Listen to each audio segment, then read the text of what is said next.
quickly. How often did you and Ms. Alvaro discuss communications and media? In the course of the time that I have known her, she and I started working together in the Ontario government, in the Education Minister's office at the time. She was the communications director. I was the policy director. So over the course of the time that I've known her, she and I would talk about communications, but we would talk about politics. We would talk about a whole range of issues. Okay. Perhaps in your time as a minister, would you say it was quite often? No, I wouldn't say that at all. From time to time, she and I would have a general conversation, but we're friends. So I would have a general conversation about a lot of things. Okay.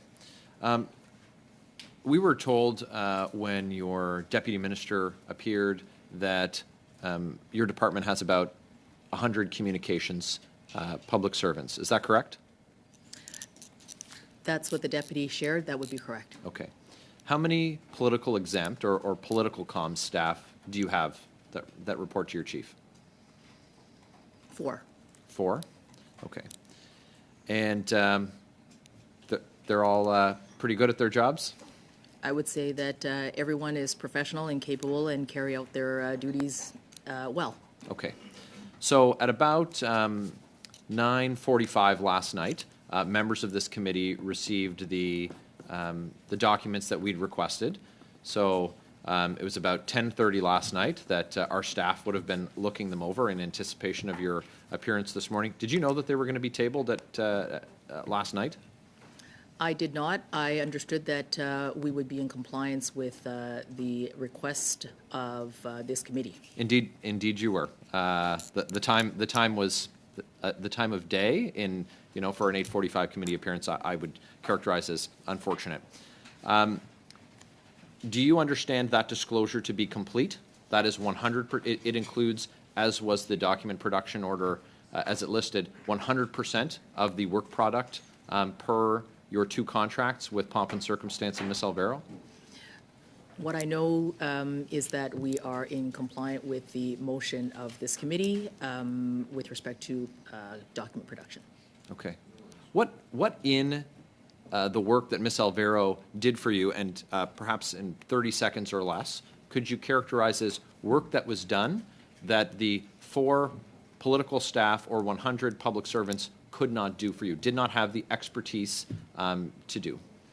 I wouldn't characterize it as expertise because I think that the political staff have expertise. I think the department has expertise, but I would situate you in March of 2020 at the beginning of the pandemic, and I think it was all hands on deck. Every resource available to help Canadians and to get supports out to Canadians, and part of that was helping Canadian businesses, particularly small businesses, understand the range of supports and help that was available. So it was really all hands. It was all hands on deck and then some. Okay. In anticipation of your visit today and your interactions with media, did you chat with your friend Ms. Alvaro in preparation for that? It's been established that Amanda and I are friends, but we also decided at the very beginning when this matter started that she and I would not speak about this matter, and that we would allow the work of the commissioner and that we would allow all the necessary process to take place, and that she and I would respect that, and we have. Okay.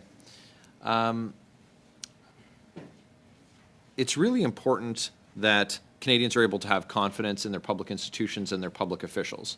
When we have incidents where members of the public service or designated public office holders are found to have broken procurement rules, it damages Canadians' confidence in the institution that they work for, the department that they work for. It undermines, I think, brand Canada.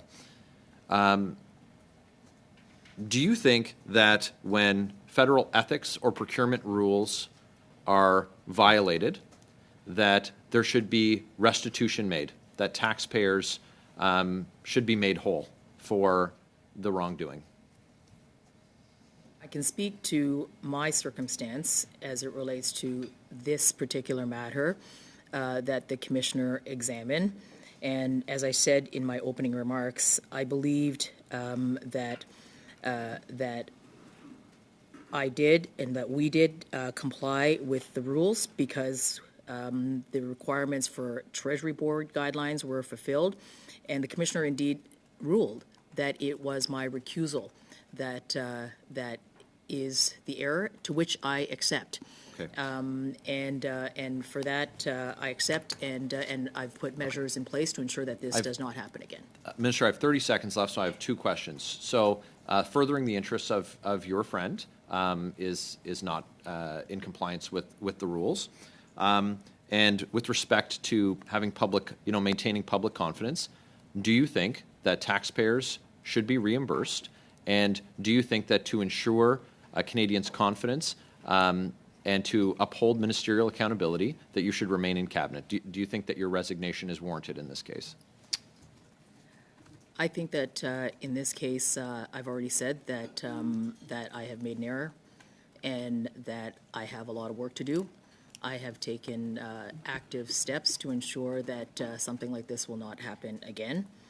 And I hope that Canadians will see that my efforts in serving them, and I do believe that the position I occupy is a privilege, and that my work and my continued hard work for Canadians, I commit to do, and I hope that Canadians will see that sincerity in that work. Thank you, Minister.